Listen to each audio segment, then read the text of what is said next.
Passado, e quero dizer que eu estou muito feliz de ter a oportunidade de estar aqui com vocês mais uma vez. Então, a gente vai orar para começar e depois você pode tomar o seu assento. Pai, nessa noite nós queremos te agradecer pela oportunidade que nós temos de ouvir a sua palavra, de cultuar ao Senhor aqui na Igreja Batista Shalom. Nós temos o privilégio de levantar a nossa voz e dizer que o Senhor é digno, que o Senhor merece glórias. Nós queremos nos unir, Pai, com irmãos no mundo todo que estão dedicando esse dia para que o Senhor seja honrado, engrandecido. A primazia do nosso tempo, a primazia da nossa semana é sua. Então abençoa esse tempo de palavra, Pai. Tira qualquer distração do nosso meio, no nome de Jesus. Amém. Você pode se assentar. E antes de eu ir para a palavra exatamente, queria começar contando para vocês uma pequena história, uma história muito rápida. Essa história se passa ali na França, no ano de 2013.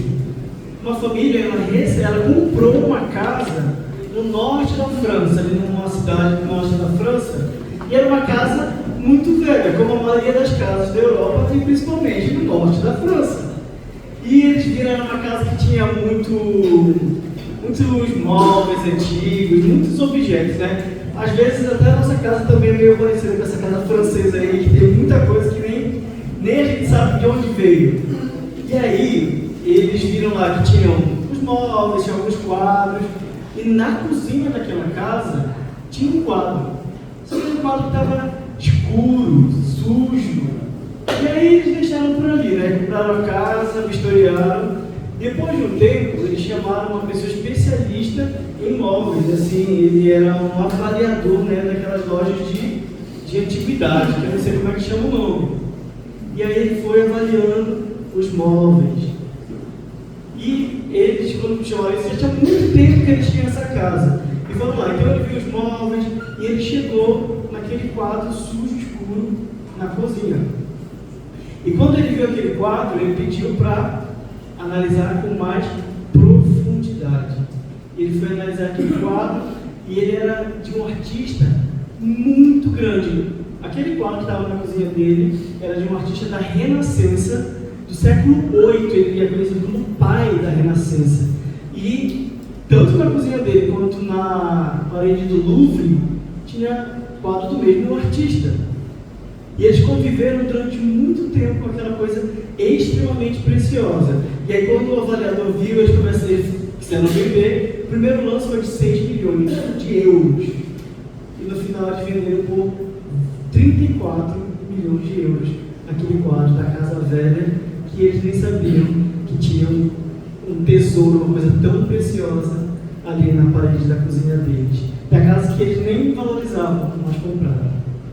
Então, para começar, eu comecei com essa história para nos lembrar que muitas vezes nós temos algo precioso, tão comum para a gente, só que a gente acaba não dando o devido valor. A gente não cuida, a gente não olha para aquilo e dá a devida honra, o devido valor para aquela coisa. E hoje eu vou falar da coisa mais preciosa que todo cristão quer ter, tem. E eu vou falar de um lugar que no meu coração é muito sensível, porque para a gente ter a palavra de Deus acabou se tornando algo comum. Eu não falo para mim e para você, mas eu falo na nossa cultura. Tão comum que passou a ser uma coisa descartável. E eu conheço, não é história que eu ouvi falar, pessoas que nunca tiveram acesso às Escrituras, portanto elas não sabem o começo da história delas, elas não sabem o propósito da vida delas, elas não sabem onde que está a cura para as suas doenças, elas não sabem como elas podem honrar a Deus aqui na terra, e muito menos como todas as coisas vão terminar.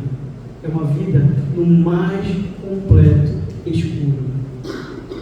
E hoje eu vou falar sobre a palavra de Deus, sobre a palavra viva, que a gente tem esse contato. E o meu objetivo hoje é trazer para você a consciência da importância que é perseverar na palavra, imergir na palavra, se for para a gente usar o termo que a gente usou nesse final de semana na imersão bíblica, onde a gente passou 3 dias debruçados em alguns temas bíblicos, mas a Bíblia é tão profunda que a gente realmente só fez uma imersão, a gente ainda não mergulhou profundamente. Então, eu quero que você abra a sua Bíblia lá em 2 Timóteo 3, eu vou usar a versão NVT, então, se você quiser acompanhar na NVT aí na sua Bíblia, no seu aplicativo da Bíblia, pode mudar lá para NVT. E aqui eu não sei se eles vão conseguir passar, não sei se tem essa versão aqui. Então, é 2 Timóteo 3.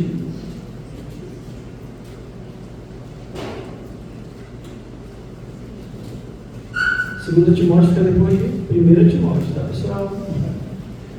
2 Timóteo 3, a partir do 14. Diz assim. Deixa eu achar o 14. Paulo está escrevendo essa carta para o jovem Timóteo.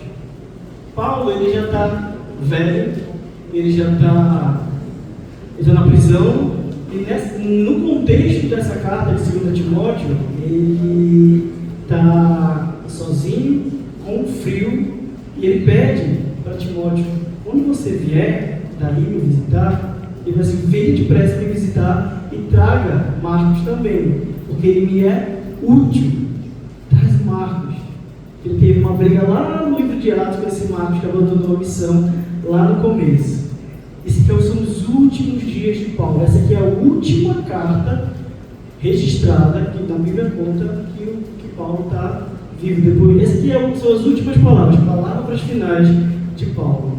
E ele diz para Timóteo, 3,14: você, porém, deve permanecer fiel àquilo que lhe foi ensinado.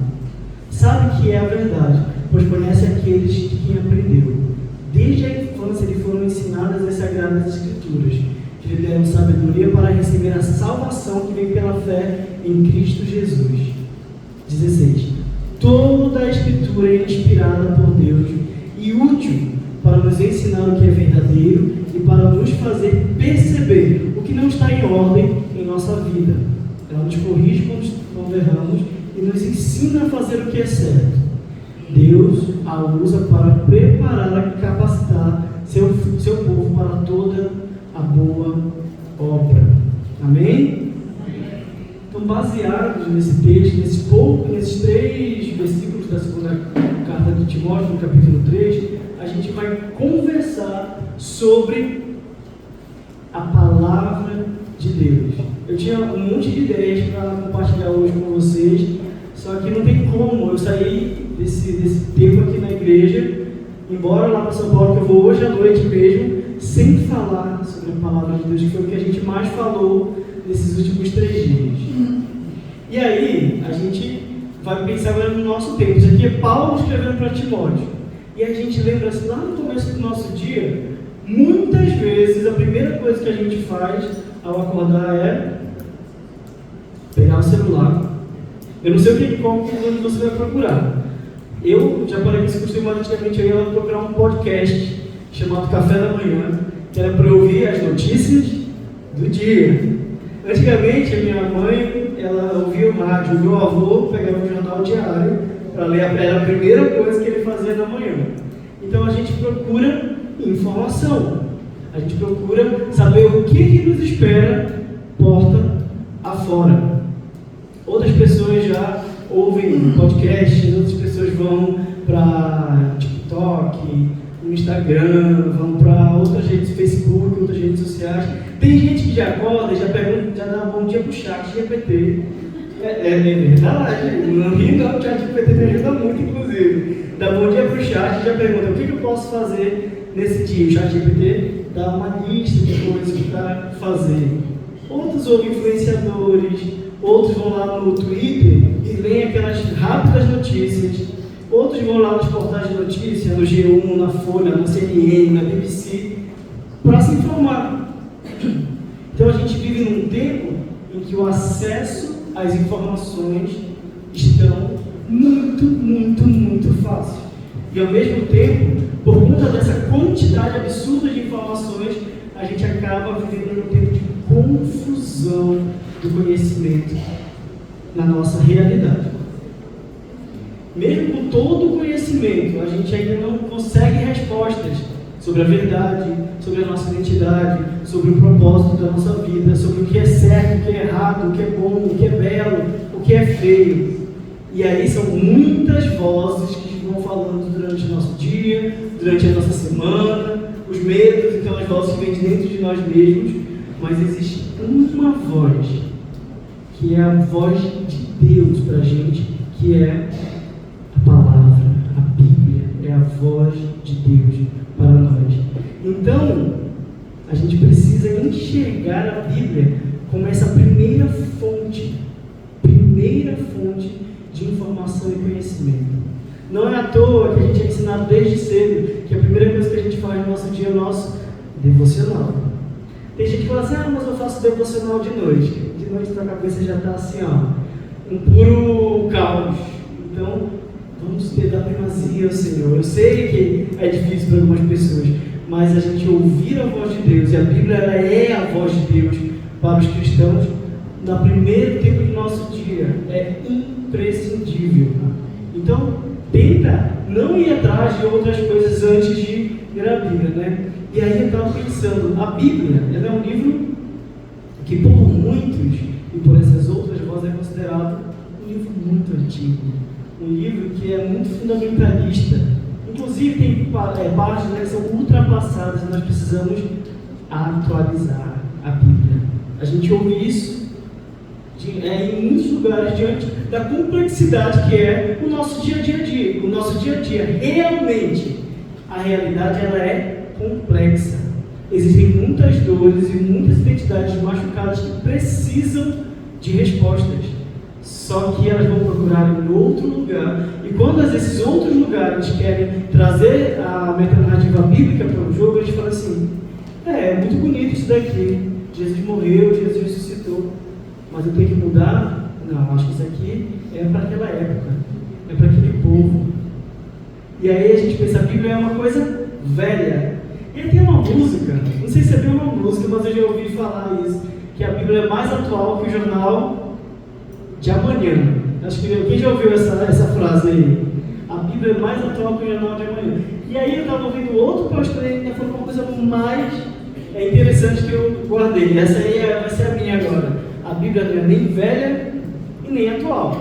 A Bíblia ela é eterna. Então nós temos aqui na nossa mão palavras eternas, a palavra eterna de Deus. E aí, falando sobre a Bíblia, né? Esse livro que a gente aqui no Brasil tem acesso, mas isso não é uma realidade tão comum quanto a gente imagina. Se vocês forem pesquisar, mais da metade do mundo não tem acesso à Bíblia. Mais da metade do mundo não conhece o plano da salvação. Mais da metade do mundo não ouviu falar de um Deus que se fez homem e morreu por eles. E ressuscitou e trouxe salvação. É muito mais comum pessoas não conhecerem a Bíblia do que pessoas conhecerem a Bíblia. E isso parece pra gente como esse quadro que está na cozinha. Que pra gente é tão comum. A gente liga na TV, pode ver um pastor falando. A gente abre o YouTube e a gente vê uma pregação, uma música cristã. A gente vai lá na Benção Livros, eu acho que lá funciona lá, e compra um livro abençoado da Benção Livros.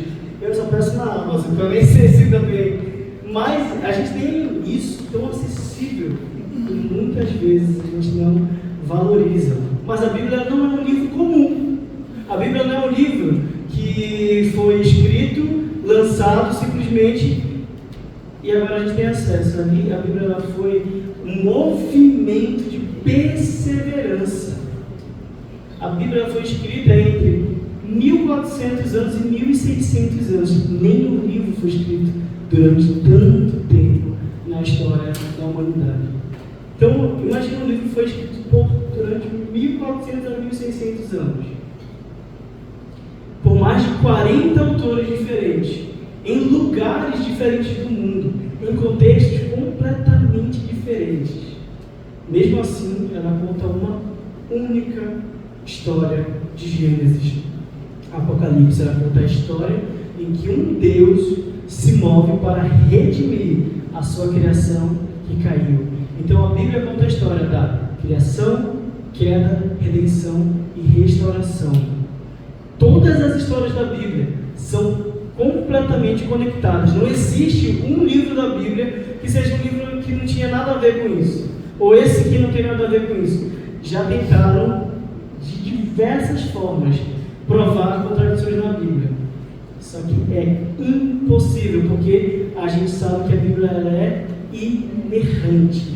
Nós precisamos crer no nosso coração, com a nossa mente, que a Bíblia ela é palavra de Deus, e a palavra de Deus é inerrante, não há sombra de variação na palavra de Deus. A Bíblia ela também é o livro mais traduzido e distribuído no mundo. A gente viu no começo da nossa imersão bíblica a Septuaginta, que foi a primeira tradução bíblica que foi feita 100 anos antes de Cristo nascer. Então, desde lá, a Bíblia tem sido traduzida, e a história da tradução da Bíblia é uma história também de perseverança e de perseguição. Muitas pessoas foram perseguidas por impérios, por reinos, por exércitos, por acreditar e escrever a Bíblia. Outros, quando já tinha a Bíblia, governadores, líderes, proibiam o uso da Bíblia.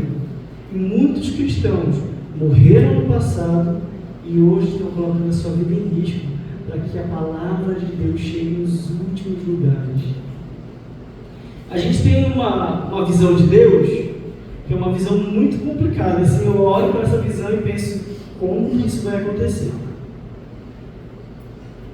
Mas o plano é o seguinte: existe uma visão que até o ano de 2033 a Bíblia seja traduzida para todas as línguas do mundo, todas as línguas conhecidas. E aí, a gente que é da Jocum, disse assim, a gente vai. Então, até 2033, a gente vai em todos os lugares. E aí não é só a Jocum, mas existem diversas agências de tradução bíblica que estão se empenhando, gastando dias, horas, recursos.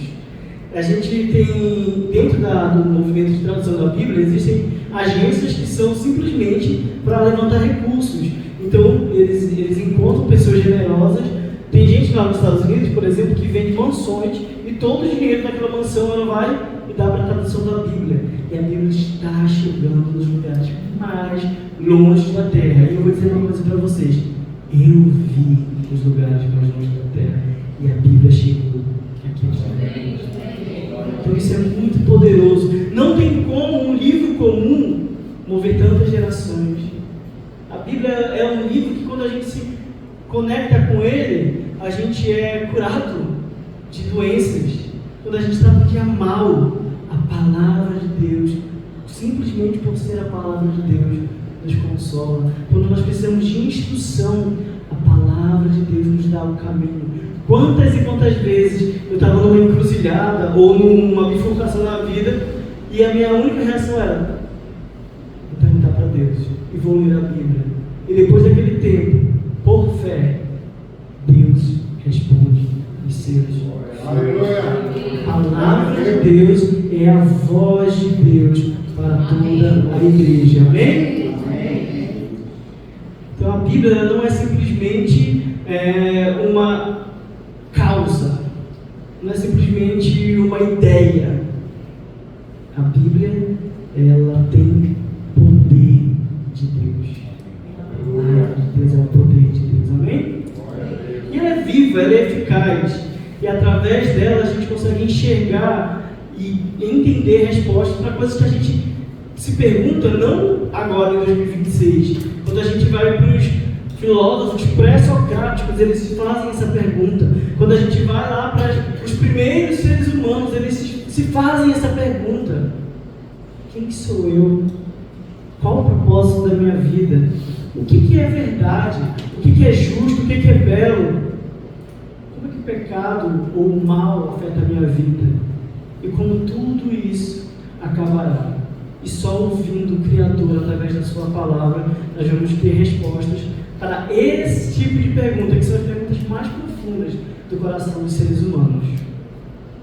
Então, toda a Escritura vai ler lá em Timóteo 3, do 16, começa dizendo assim, 2 Timóteo 3,16: toda escritura é inspirada por Deus e útil para nos ensinar o que é verdadeiro e nos fazer perceber o que não está em ordem na nossa vida.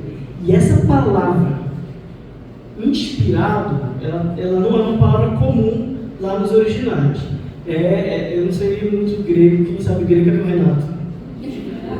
Está aqui, o Renato sabe grego. Descobri esses dias que ele começou o curso de grego. Quantas aulas? Nenhuma, né? Mas ele começou o curso, só não foi. Fez a inscrição, teve outros motivos de força maior. Mas a palavra é Theopneustos. O que significa Theopneustos? Theo é Deus. Pneu é de pneuma, se fala sopro, vento, respiração. Então, no original, quando Paulo escreveu que toda palavra é inspirada por Deus, ele está dizendo que toda palavra ela é falada, soprada por Deus. E aí, quando a gente olha para a nossa história na Bíblia, que começa lá em Gênesis, a gente ouve falar de um sopro de Deus. Um sopro de Deus que deu vida aos seres humanos.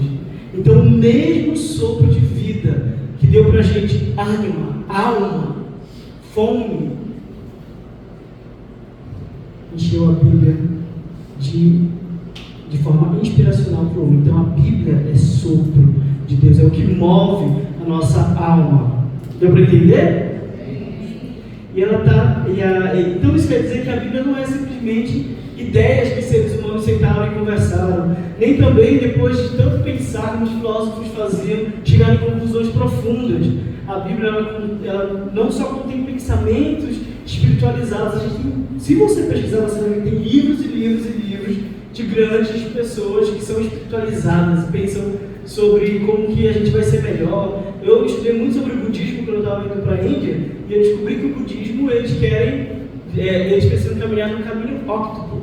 Então são 8 virtudes que todos os homens precisam ter para ir para o Nirvana, para serem elevados. Mas a Bíblia não é simplesmente um livro religioso, um livro filosófico.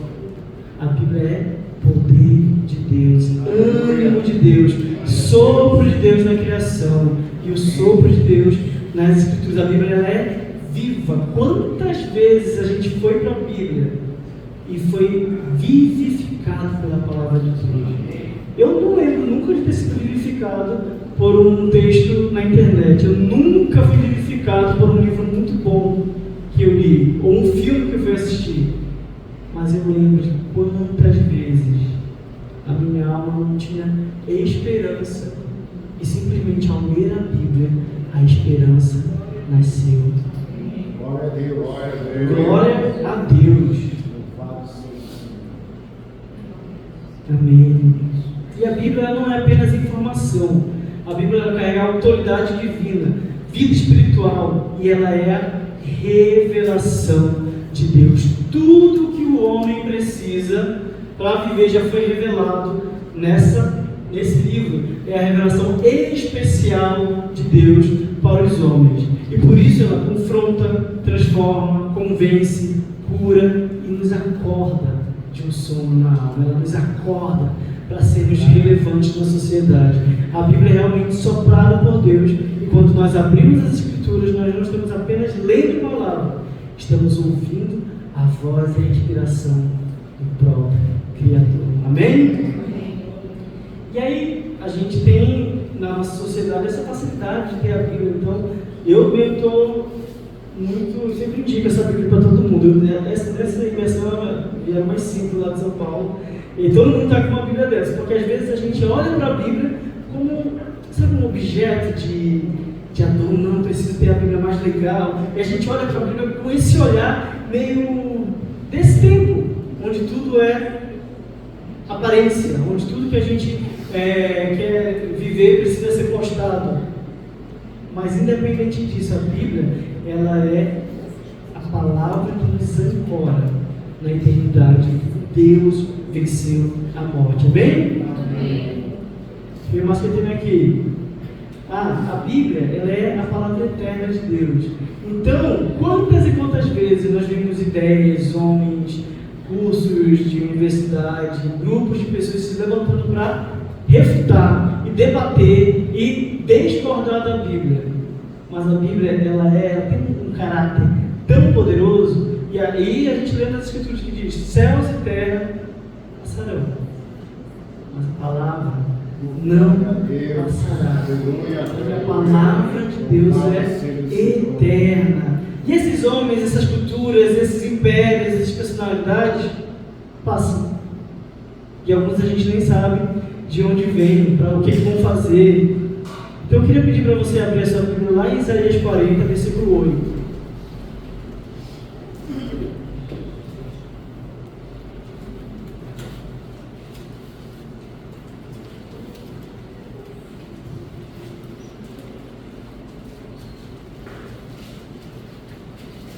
Isaías 40, versículo 8 diz o seguinte: o capim seca e as flores murcham, mas a palavra de nosso Deus permanece para sempre. A palavra de Deus, ela vence toda mudança cultural. A palavra de Deus permanece com todas as tendências, a moda, os melhores pensamentos, os mais refinados passam.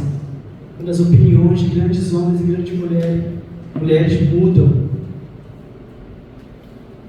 Quando a tecnologia que às vezes parece que vai nos devastar, passa. A palavra de Deus permanece. A palavra de Deus é um firme fundamento para todo o cristão. E aí a gente vem para essa ideia, né? Eu não sei se vocês já ouviram essas ideias de que a Bíblia ela precisa de alguns retoques, que a Bíblia precisa de alguns ajustes, porque a sociedade mudou, porque as coisas são tão diferentes hoje em dia do que na época de Jesus, ou na época dos profetas, ou na época de Abraão, e até mesmo na época de Adão. As coisas precisam mudar, mas a Bíblia continua sendo resposta para o vazio e o coração aflito do homem que está lutando contra o pecado. A Bíblia ela continua atual, porque o coração do homem caído é o mesmo, desde Adão até hoje. Então a Bíblia ela é resposta de Deus para um coração caído, e uma proposição, uma proposta de restauração e de redenção. E a Bíblia ela traz para a gente assuntos tão atuais. Quantas vezes vocês pegaram a Bíblia e leram e falaram assim: meu Deus, parece que foi escrito hoje. Quando a gente pega as cartas de Paulo, então, a gente pensa assim: como que pode ter sido uma realidade tão distante da gente? E aí a gente lê Gálatas, a gente lê Coríntios, a gente lê Efésios, a gente lê Filipenses. Essa igreja ainda passa por esses mesmos problemas. E a Bíblia ela é resposta para os problemas da igreja também. Não tem nenhum tipo de estratégia, não tem nenhum tipo de curso que a gente compra, não tem nenhum tipo de visão que seja a resposta para os problemas da igreja. A Bíblia é a resposta para todos os problemas que a igreja batista Shalom enfrenta, a igreja brasileira enfrenta e a igreja mundial enfrenta. Se a gente correr atrás dos melhores pastores, dos maiores nomes, dos maiores pensadores, dos maiores teólogos, nós não vamos ter resposta definitiva. A resposta definitiva está aqui, acessível, e ela é a palavra de Deus. Nada substitui a palavra de Deus, seja individualmente, seja em comunidade, seja institucionalmente, seja para viver na cidade, seja para fazer o seu trabalho, seja para criar os seus filhos. Não existe literatura, não existe ideia que supere a palavra de Deus. Amém? E aí eu quero pedir para você, para a gente abrir lá num texto que ele é muito poderoso, que está em Hebreus 4. Hebreus capítulo 4, todo mundo conhece esse texto.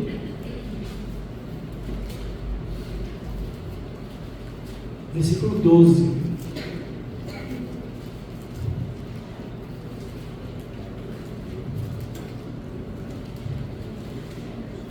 Hebreus 4, versículo 12 diz assim: pois a palavra de Deus é viva e poderosa. É mais cortante que qualquer espada de dois gumes, penetrando entre a alma e o espírito, entre a junta e a medula, e trazendo luz até os pensamentos e desejos mais íntimos. A palavra de Deus é como uma lâmpada que faz tudo ser visível dentro do nosso ser. Eu estava dando um curso lá em São Paulo, numa cidade chamada São Roque, e é um curso de estudo bíblico para povos de tradição oral. São pessoas que não têm leitura como principal forma de aprender. Eles aprendem através de histórias que a gente vai contando, né? Então, eu estava ensinando lá na igreja metodista de São Roque, e aí eu lembro que quando a gente estava fazendo o estudo, a gente foi ali para aprender o método.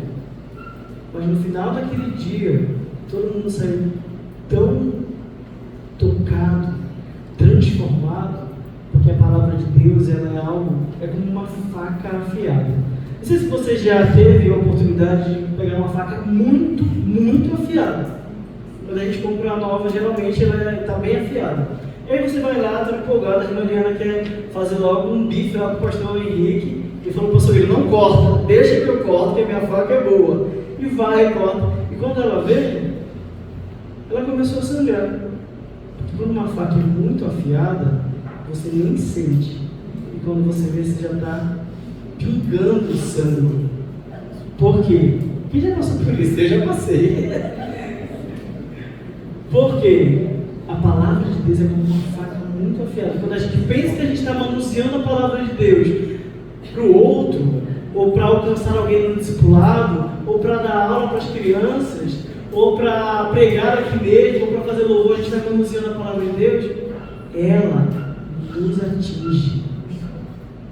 Quantas e quantas vezes quem prega aqui deve lembrar disso. A gente está pregando a palavra e a gente fala, está ministrando mais a mim do que o que eu queria ministrar para a igreja, porque a palavra de Deus ela é uma espada afiada, e quando a gente usa ela para o propósito de Deus, ela também nos atinge. Então a palavra de Deus é uma coisa muito perigosa, mas é uma coisa que quando a gente vai manuseando, ela vai nos ensinando e nos corrigindo. Amém? Amém?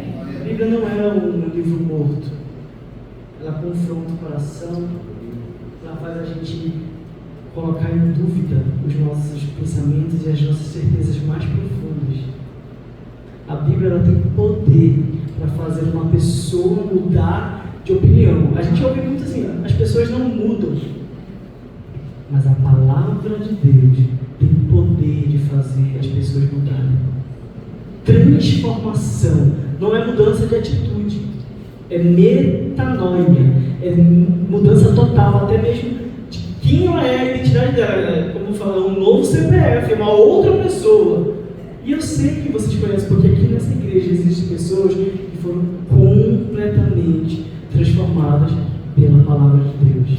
Então nunca perca a fé, meu irmão, de que a palavra de Deus ela vai nos lugares mais escuros e ilumina. Nunca perca a fé de que a palavra de Deus ela é suficiente. Então se você que é mãe, você que é pai, e olha ali para o seu filho e para a sua filha longe dos caminhos do Senhor, e pensa, eu já fiz de tudo, eu testemunho, eu vou na igreja, eu oro, eu peço para o pastor vir aqui na minha casa para a gente conversar, e meu filho até recebe o pastor, eu falo para ele no grupo familiar, eu boto um louvor em casa, não deixo ele sair, mas nada dá jeito.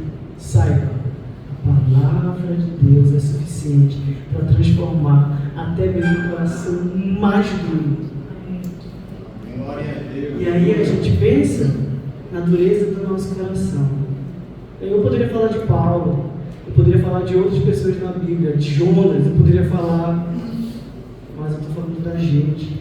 A dureza do nosso coração só é transformada pela palavra de Deus.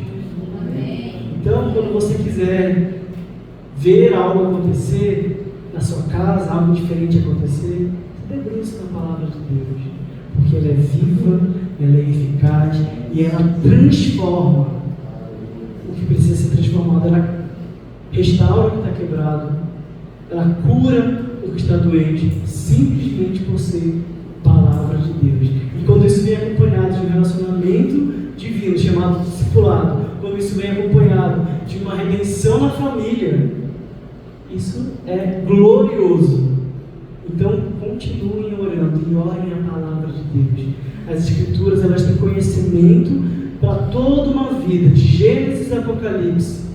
Quando o coração está aflito, quando a gente não vê saída, a palavra de Deus precisa ser declarada, porque desde o Gênesis, quando ele disse haja, a sua voz está ecoando por toda a eternidade.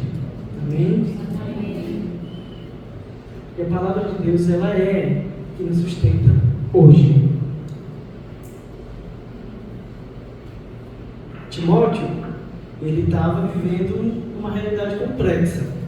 Então existia perseguição, muitas pessoas duvidavam um pouco do ministério de Timóteo, porque ele não era um homem tão velho, tão mais velho, né? Tinha muitos falsos ensinos para tudo que era lugar. Então as pessoas eram levadas por ideias, levadas pela vibe. Essa igreja é mais legal, essa igreja, a palavra é curtinha, mas o louvor é 1h30 de louvor, então eu vou para lá porque eu gosto, eu vou ali me satisfazendo. Essas são as nossas complexidades. Timóteo também vivia isso. E Paulo não disse para ele assim, ó, Timóteo, que a gente ouve muito, ouça o seu coração. O que te faz bem, Timóteo? Paulo não disse, Timóteo, vai lá e quebra tudo. Não. Ele disse para Timóteo, quanto a ti, permaneça na palavra. Aquilo que você foi instruído por pessoas que você tanto conhecia.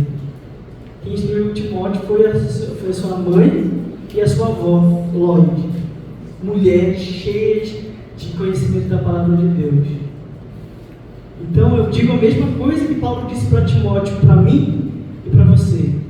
Não confie nas suas emoções, não confie no seu trabalho, não confie no seu curso universitário, não confie nos seus contatos maravilhosos, não confie na sua estabilidade financeira. Quanto a ti, permaneça na palavra. Amém?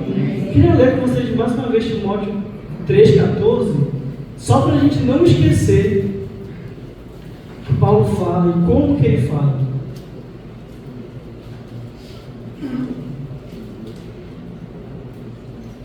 2 Timóteo 3,14. Paulo dizendo para Timóteo: você, porém, deve permanecer fiel àquilo que lhe foi ensinado. Sabe que é a verdade, pois conhece aquele de quem aprendeu. Desde a infância lhe foram ensinadas as escrituras, que lhe deram sabedoria para receber a salvação que vem pela fé em Cristo. E toda a palavra de Deus é inspirada. Então hoje em dia a gente vive um tempo, e eu não sei se isso era assim antes, mas da minha geração para frente, parece que a coisa bateu no mundo. Então a gente vive um tempo que as pessoas têm as emoções em crise, em desordem tão grande, tanto que todo mundo se reconhece com aquele filme lá do Divertidamente, porque é aquela loucura. E a gente fala, hoje eu não falo mais que é mais antigo filme, né? Mas hoje eu estou só raiva, hoje eu estou só nojinho, hoje eu estou só... Porque a gente não sabe nem o que passa na nossa cabeça, sabe nem o nome do que a gente está sentindo. E é uma ansiedade que ela sai da gente e ela se torna uma ansiedade social. Uma turma inteira de adolescentes, de jovens, todos ansiosos por um futuro que eles não sonharam, mas eles almejam. Como que isso se explica? Esse medo do futuro que a gente tem sem necessidade. O nosso futuro é glorioso. Se a gente abrir o livro de Apocalipse, a gente vai se encher de esperança. A nossa boca vai se encher de risos e canções, porque o Cordeiro vai vencer e nós estaremos com ele eternamente. Mas a gente tem medo. Quem que vai vencer a eleição esse ano? Meu Deus, como é que vai ser o Brasil? Quem cuida do Brasil é Deus. Quem cuida da igreja desde o começo, em Atos 2, é o Espírito Santo. E o Espírito Santo de Deus nunca vai perder para uma bandeira política. O Espírito Santo nunca vai perder por uma crise econômica. O Espírito Santo nunca vai perder por uma crise de saúde que a gente viveu ali na pandemia. Eu nunca imaginei que a gente ia viver um tempo tão difícil. Mas a igreja permaneceu. A palavra de Deus permaneceu. Nós podemos continuar confiando em Deus. E a palavra de Deus é ela que sustenta a nossa fé. A gente lê, diz assim: a fé vem pelo ouvir, e ouvir a palavra de Deus. Então ela sustenta a nossa fé, é o fim e o fundamento da nossa fé. Ela fortalece o nosso coração, ela renova a nossa mente e ela nos gera esperança. E a palavra é como essa arma que a gente tem para vencer o maligno, para vencer o mal, para vencer aquele que tenta nos pegar e fazer a gente duvidar. E ele fez isso com Jesus. Então quando a gente vem em Mateus capítulo 4, depois que Jesus passa 40 dias de jejum no deserto, ele encontra o diabo. É muito curioso isso para mim. Quando eu passar 40 dias de jejum, eu queria encontrar outra coisa. Jesus encontrou o diabo. E o diabo ele trouxe para Jesus alguns questionamentos que eles eram muito mais profundos do que simplesmente pão, simplesmente poder e simplesmente adoração. E com a palavra de Deus, Jesus venceu a tentação. Para provar para a gente, com a palavra de Deus, nós conseguimos vencer toda e qualquer tentação que o nosso coração está passando. A palavra de Deus é a arma que a gente usa para vencer o maligno. Amém? E a palavra de Deus também ela é o que nos dá um caminho para viver. Ela é útil para o ensino, mas também para a repreensão, para a correção e educação na justiça. A Bíblia ela não serve simplesmente para esses 40 minutos que eu estou falando aqui no domingo à noite, ou no nosso tempo de 1 hora de devocional, ou quando a gente está na nossa célula, ou no nosso grupo familiar, ou no nosso grupo pequeno. Ela serve para a vida toda. Para a vida toda. Ela é ensino de Deus, ela serve para ensino porque ela mostra o caminho correto da virtude, da vida. Deuteronômio, Deus fala para o povo: eu te coloco na frente, vida e morte, mal e bem. Escolhe o caminho certo. Esse é o caminho de Deus. E a palavra de Deus nos ajuda a discernir os caminhos de vida, mas ela também é para a repreensão. Eu cresci ouvindo isso do pastor Arão,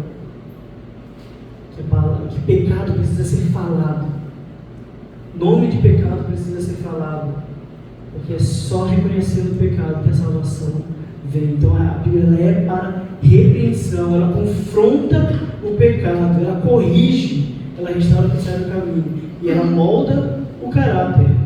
E isso vai para todas as áreas da nossa vida: casamento, relacionamento, trabalho, decisões importantes, como a gente cuida e usa o nosso dinheiro, sexualidade, liderança, a missão. O Evangelho não forma simplesmente de forma espiritual.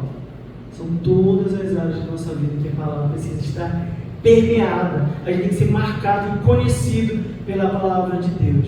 E o problema não é a falta da Bíblia. O nosso problema, às vezes, é a falta de permanência, de profundidade, de interesse na Bíblia. Eu tenho alguns dados, e como a gente trabalha com, a gente chama de erradicação da pobreza bíblica. Mas o que significa isso? Que a gente luta para que as pessoas leiam a Bíblia. Basicamente isso. E semana passada eu tive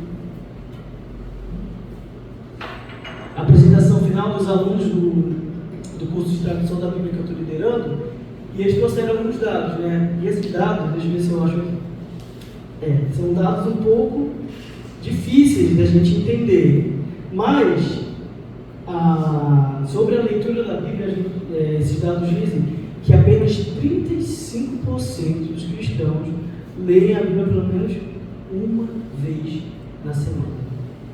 Não é a semana toda. Uma vez, 35% das pessoas. Quem frequenta a igreja protestante, somente 32% leem a Bíblia diariamente. E outra pesquisa mostra que 35% dos cristãos nunca abrem a Bíblia durante a semana. Obrigado. 19% dos frequentadores de igreja outro indicou que apenas 19% dos frequentadores de igreja leem a Bíblia todos os dias, apenas 19%. E o dado que para a gente é o mais perigoso é que 80% dos cristãos ocidentais nunca leram a Bíblia do começo ao fim. Então, 80% das pessoas que se declaram cristãs, que vão à igreja, que dizem que a Bíblia é sua regra de fé, que dizem que a Bíblia é a coisa mais preciosa, a palavra de Deus, nunca leram a palavra de Deus de capa a capa. E é importante, é necessário que a gente entenda a história de Deus desde o Gênesis até o Apocalipse, porque só assim a gente vai entender onde que nós estamos na palavra de Deus, onde nós estamos nessa grande história. E aí, para a gente terminar, 5 minutinhos, a Bíblia ela precisa ser como aquilo que o salmista disse, Salmo 119, 105, lâmpada para os meus pés é a tua palavra, Senhor, e luz para o meu caminho.